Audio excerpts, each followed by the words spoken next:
Garrett, thanks so much for coming in today for Dan's IEP.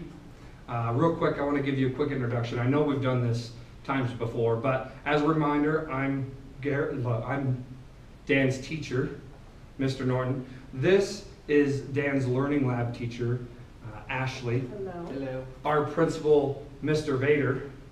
And then Dan's para, Mr. Trooper. He's the para trooper. Thank you for meeting me out this time. I'm sorry my wife couldn't be here. She wasn't feeling very well. But I would like to record these proceedings for my own notes and for the benefit of my wife not being here. That sounds great.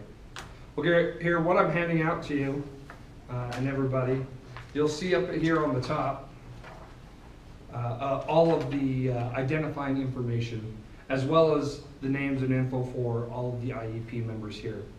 And I think, as you know before, you also have the right during this meeting to request extra time, and you have rights to any and all of the documentation here and others that we can provide. So during an IEP, you know that we generally like to assess any concerns that you have and then give you any strengths that we've seen. And you've expressed in the past concerns about Dan's reading and writing skills because they're subpar and they do require assistance in those areas, correct? That is correct. Okay. Well, I want you to know that in addition to those, Dan has some great strengths.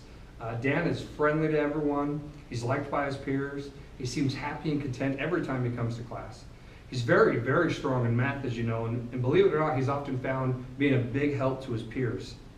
Now, as you know, science and social studies require a little bit of help from Mr. Trooper when it's not done in a group setting. But in both cases, Dan fares pretty well, and he's right on par with the rest of his class. So that's kind of his strengths and weaknesses.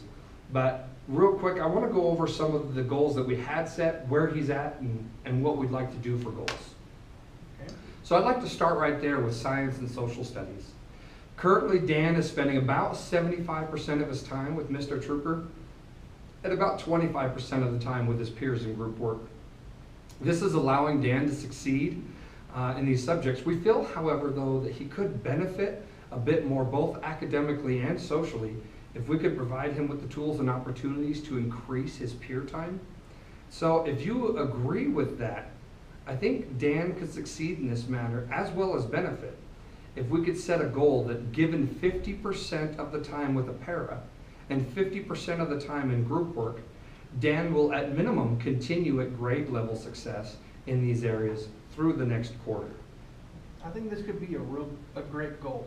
I know Dan really does enjoy being able to be with his peers, and perhaps this opportunity will keep him excited and engaged during these subjects.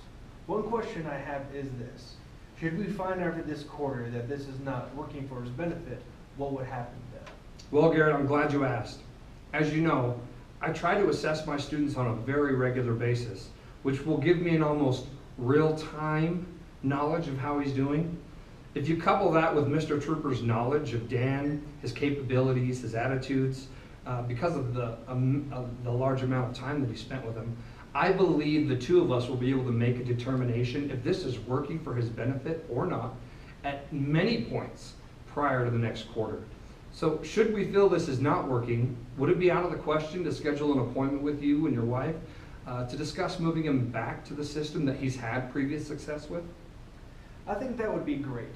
It seems to me that this method could only help him progress, and if not, at least there is a safety net to fall back on and ensure he remains at grade level. Great. Well, Garrett, our next goal we would like to make is regarding Dan's reading. Currently, Dan is reading 110 words per minute with 8 to 10 errors. This places him at second grade reading level, and as you know, Dan spends a few hours a day in the learning lab with Ashley here. Perhaps she can tell us a bit more of what we'd like to do. First off, let me tell you how much I enjoy Dan in my classroom. He always comes in with a smile and enthusiasm. Dan has made some really big strides in his reading, and I can say with joy, I don't see any signs of him slowing down.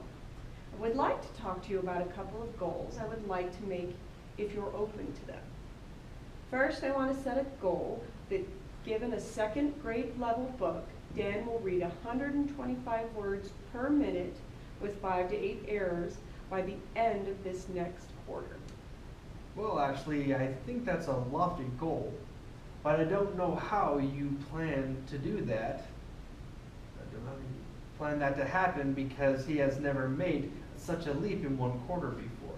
What do you think will change this quarter? That's a great question. One of the reasons I wanted to ask you about this goal is because I'm in great need of help from you and your wife. This next quarter, I would like to send Dan home with a book every night and have him read aloud to you or your wife for 30 minutes each night, and immediately have you follow up and read the same amount of text back to him.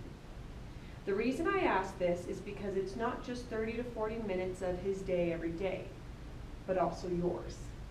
I believe this will help him to learn reading comprehension by being able to ask questions, as well as working with his reading cadence when he can hear it aloud from both himself and you or your wife.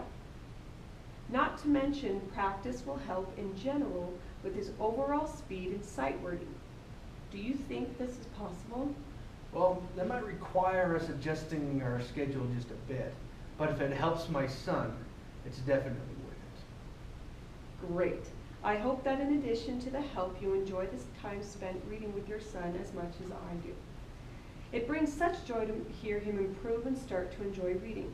So now, with your approval, we will set the goal that given a second grade level book nightly, Dan will read aloud and be read aloud the same text for 30 minutes every night until the end of the quarter. Sounds good. Great. Thank you, Ashley. The next two goals I want to discuss deal with Dan's ability to follow directions. As you know from past observations that we've discussed, Dan can successfully follow 1 to 2 step directions, but cannot follow any more than that without trouble. This manifests itself in his assignments, spelling errors, punctuation, and sentence length. That is true. Even at home, we find that he has to be told instructions several times. Right. We're given one task at a time to complete, or else things just don't get done. Right. Well, to try and help Dan in this area, I want to offer up a simple solution that I think might work. And that is just written instructions with a checklist. Let me explain. If I can assign Dan a larger task or an assignment with many steps, but provide him with a step-by-step, and these would be small steps, I think it would help Dan in not feeling overwhelmed or fear of forgetting steps. It's like how it's said for eating an elephant, right? You just do it one bite at a time.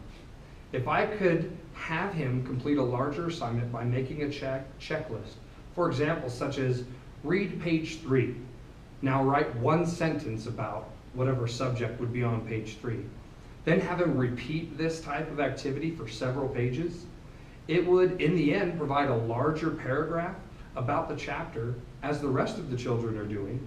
But the difference here is that he has a constant reminder of a step-by-step method that keeps him on track and breaks us up into easily completed tasks that don't require remembering several items or steps within the larger process. What are your thoughts on that, Garrett? I think this could possibly work. And looking ahead, perhaps give him the confidence in the future that he can do more complicated tasks. I really like this idea. Well, I'm so glad that you're not only seeing benefits to him now, but also in his future ability to complete complicated assignments. I think this will also help with his sentence structure and his spelling, as he really only completes one sentence at a time, which he can draw info and spelling from an entire page of information. It might also start to help with punctuation, having only to write one sentence at a time. So let's set some goals. Let's say that given a step-by-step guide, Dan will achieve larger projects exceeding 2 steps, but less than 8, as given by me, Mr. Norton, by himself by the end of the quarter. I like that in the goal. You give a maximum of steps so that even the steps don't become overwhelming. Well, education is a process, right? We can't expect the world immediately, but step by step, we can improve, which leads me to our last goal. As I stated, I think implementing this step-by-step plan will help with sentence structure and comprehension. Let's set a goal that given step-by-step curriculum for writing, Dan will write sentences in excess of 5 words with 3 to 4 spelling and punctuation errors per 5-sentence paragraphs by the end of this quarter. I believe that with the programs you've set up and the help he receives both here and at home, these goals can be achieved. I want to thank you guys for doing all of this to help Dan succeed. You're absolutely welcome, and we're so excited to have Dan as a member of our school. If there's ever anything that we can do or concerns that you have before our next meeting, I hope you know that my door is always open. Thanks so much for your time. Thank you.